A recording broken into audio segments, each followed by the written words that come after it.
Hello, everyone, and welcome to the fifth episode of the 2025 OSAA High School Football Officials Training Video, our Clips of the Week.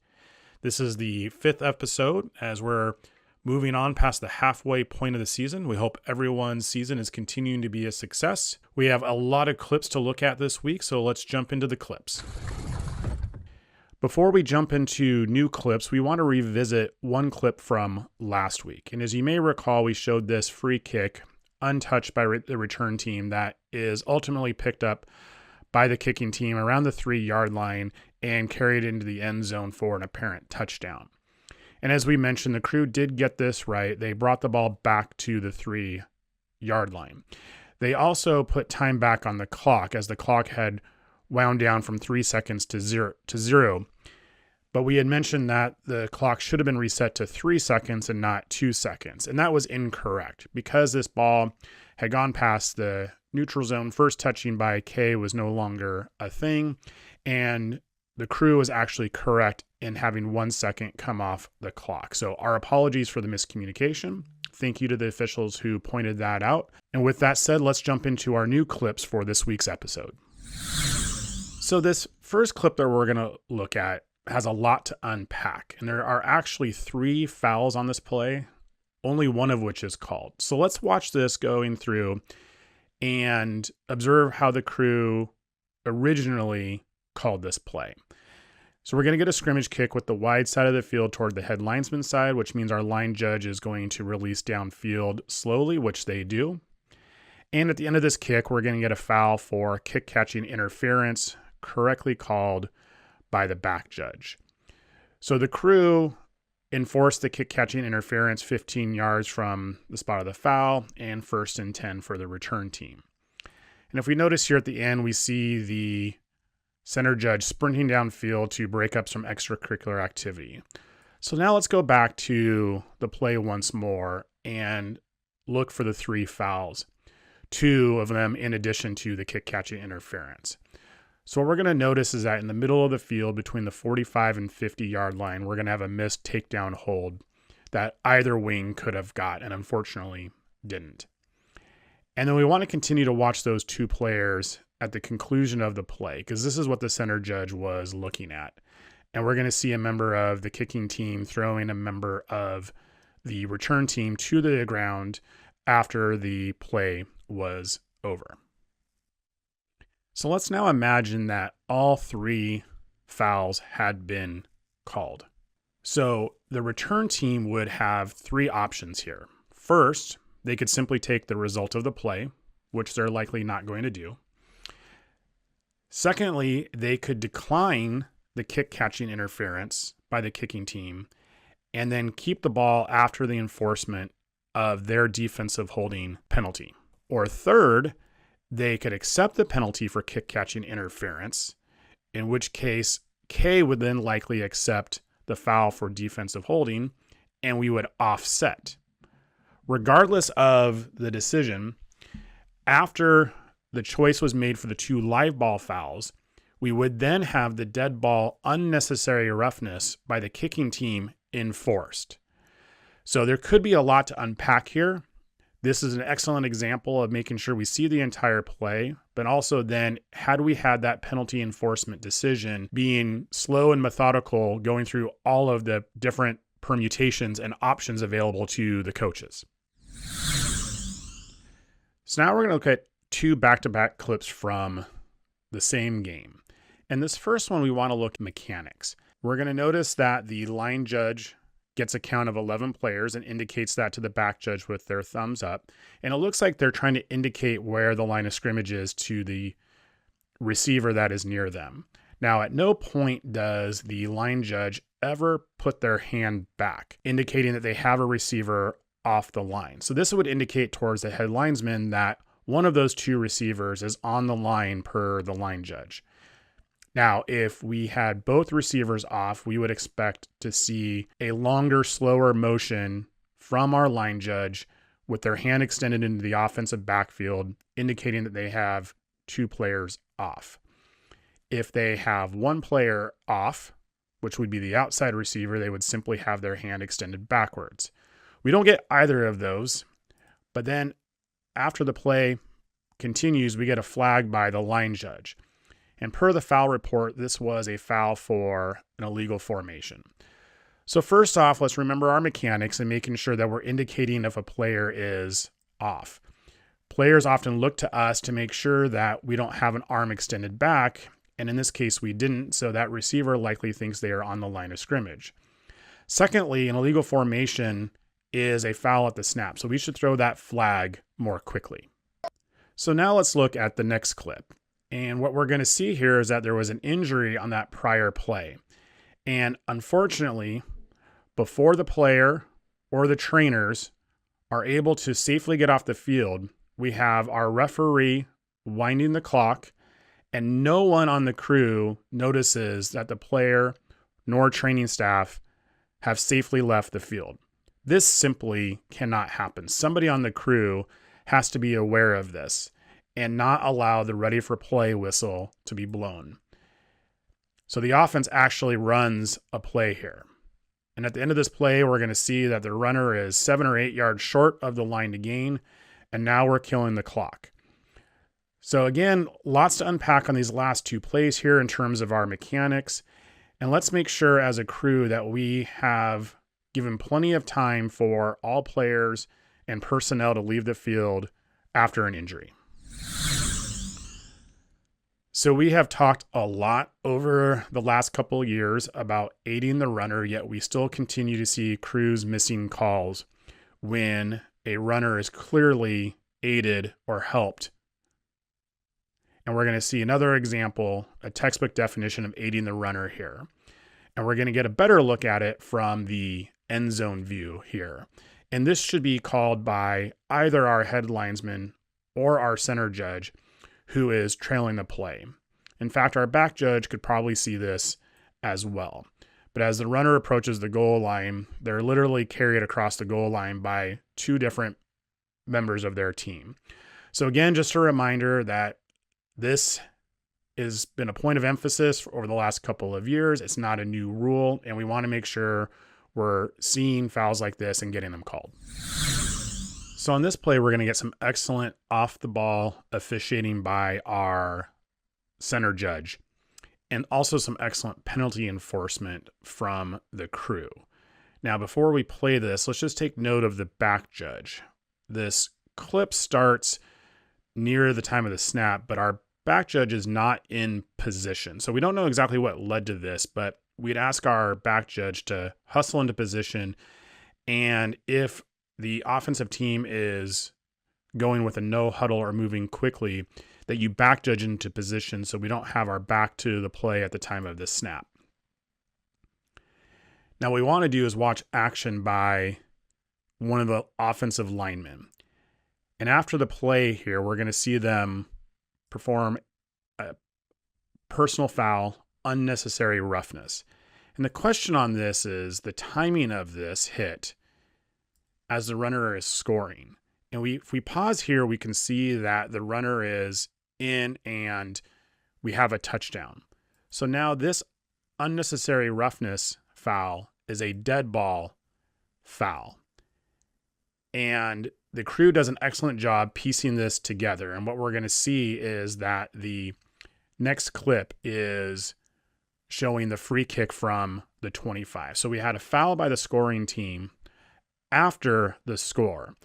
So the defense would have a choice of having that penalty enforced either on the subsequent try or kickoff. And in this case, they chose the kickoff. But excellent off-the-ball officiating by the center judge there, and excellent penalty enforcement by the crew.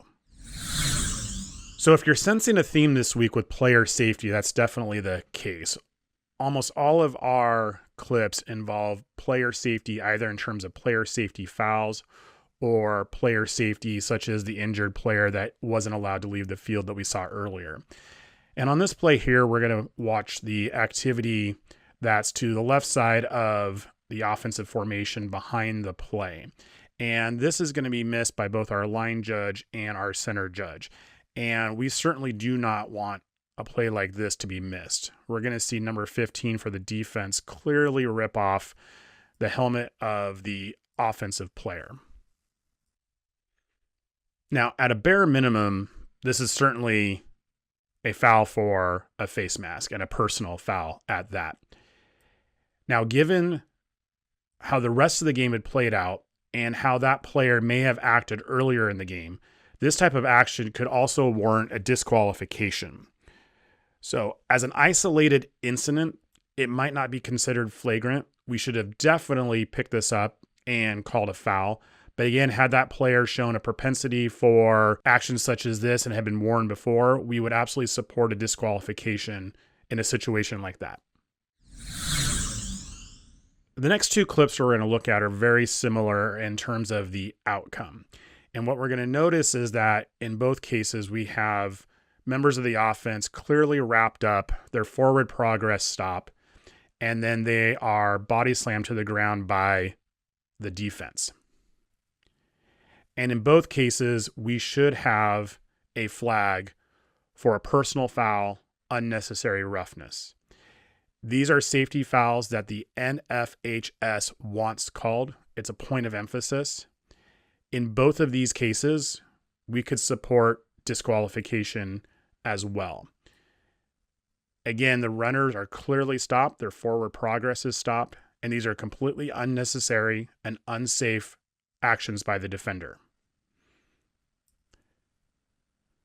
So again, we want these fouls called, and plays such as this, where the runner is clearly thrown to the ground, a disqualification could also be supported. So there's a lot on this play as well. And first we want to talk about some mechanics. Now, I'll tell you, this is the fifth play of the game. So this is very early on. And it looks like perhaps we may have an illegal formation. Both tackles are back a bit. And while it's not obvious, it does appear that perhaps this is technically an illegal formation. But if we're going to let this go, at a minimum, we want to make sure that we're getting on our radios and communicating to our fellow officials about cleaning up this offensive formation.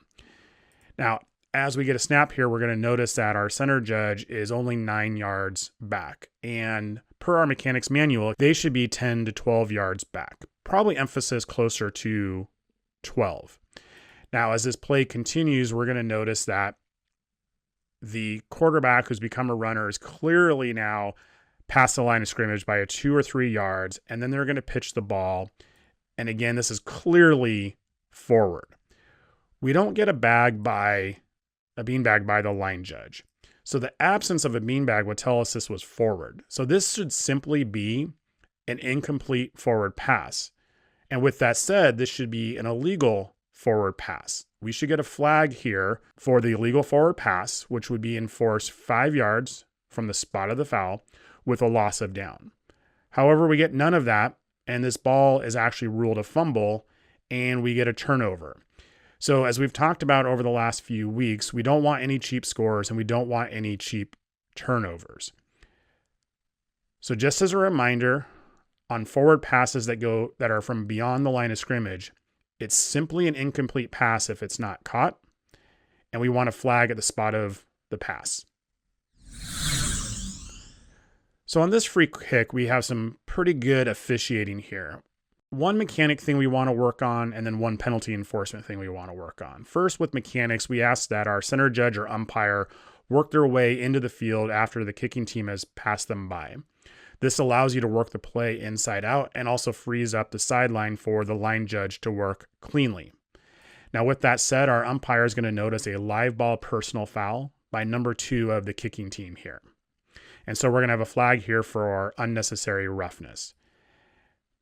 Now, after the play is over, we're going to notice that number 4 of the return team has taken his helmet off in the field of play and is yelling something at number 2 and pointing at him.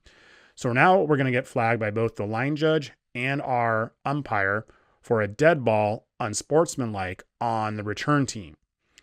And at the very end of the play, we're going to notice that our referee also throws a flag here for action by the return team. So again, we have a live ball personal foul by a member of the kicking team, followed by 2 dead ball fouls by members of the return team. The end of the return is the 30-yard line. So we would first enforce our personal foul from the 30 to the 45. Then we would enforce both unsportsmanlike that were dead ball. So we go from the 45 to the 30 and then the 30 to the 15. So what we're going to notice here is that we wound up on the 12.5. We should be on the 15. So I'm not exactly sure how we wound up at the 12.5. This association sent this in.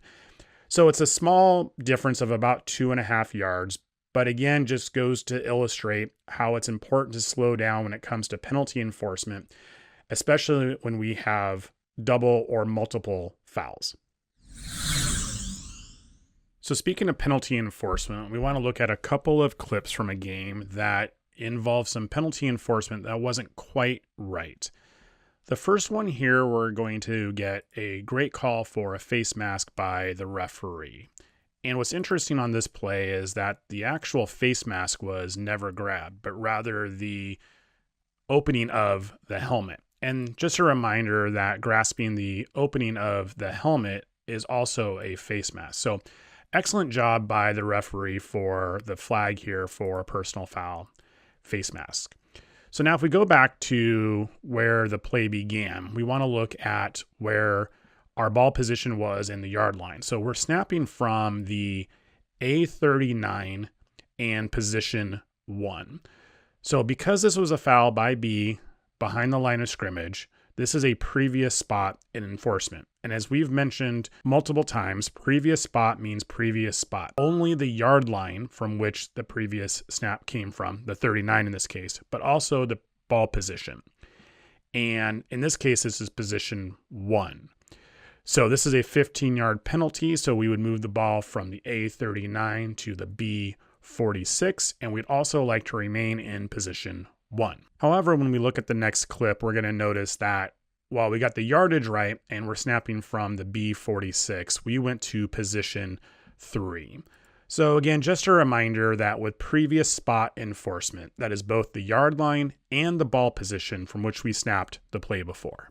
So from the same game, we have what appears to be 3rd and 9 from the 45. And right before the snap, we're going to get a flinch by the receiver at the bottom of the formation near our line judge. And this is going to be correctly called for false start. Now, before we look at the penalty enforcement, let's also note that it looks like about 80% of the team is in the restricted area. We have coaches and several players in that restricted area. So we'd encourage, A, that those players and coaches are back behind the restricted area. There's no reason for any of those people to be there. And then B, wings, do yourself a favor and work that area and make sure that area is clear for you to officiate. Now, again, we're going to get a false start on the receiver nearest the line judge, and this is correctly called. Now, this should be pretty easy penalty enforcement. We started the play on a big line, the 45, and as we all know, false start is a 5-yard penalty. However, this penalty is only enforced 4 yards. So as a reminder, when we're going through our mechanics, the head linesman and the umpire or center judge will walk off the yardage together. Our line judge will hold the previous spot, and then they should also walk off the yardage. And if there's any discrepancy, we want to stop and correct that before the next snap. And unfortunately here, we enforce this only 4 yards.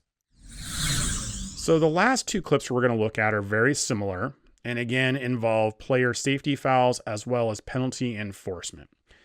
And on this first one here, we're going to get a correct call for roughing the passer. But what we're going to notice is that while the passer got outside the free blocking zone, the pass never made it to the line of scrimmage. Now, the film on this is not great, but we can tell you that this pass did not make it to the 20, even with the line of scrimmage extended. And so we have 2 fouls on this play. We have roughing the passer, called by the referee, and then the crew came together and said that this was intentional grounding. However, the referee was not willing to call intentional grounding on this play, and we should have. That would result in offsetting penalties. So if we take a look at a different clip, very similar here. we're going to have the quarterback clearly not get the ball past the line of scrimmage. They also never left the free blocking zone. But we're going to get a foul for roughing the passer by the referee. Now, this contact wasn't nearly as severe as the previous play, but there is contact to the head of the quarterback. So while this was light compared to the previous play, we do support a roughing the passer call here. Now, the crew, after the clip gets cut off, did come together and inform the referee that they also had intentional grounding. And this is always the referee's flag, but it's a crew call. So in this case, they did enforce both penalties, the roughing the passer and the intentional grounding, and correctly offset it. So again, this just goes to show good crew communication and slowing down will help us get our penalty enforcement correct. Well, that is it for this week's Clips of the Week. Thank you again to everyone who has been sending in clips. Again, we do ask and encourage all coaches to proactively send in your film as soon as it is available. The film coordinators from the various associations are spending a lot of time each weekend requesting film, and we do appreciate the OSAA encouraging all coaches from schools to send in film proactively. That allows us to get film out to our officials over the weekend and allows more time for officials to review their film and help us in our training and evaluation. So with all that said, best of luck to everyone with their contest this week, and we'll talk to you next week.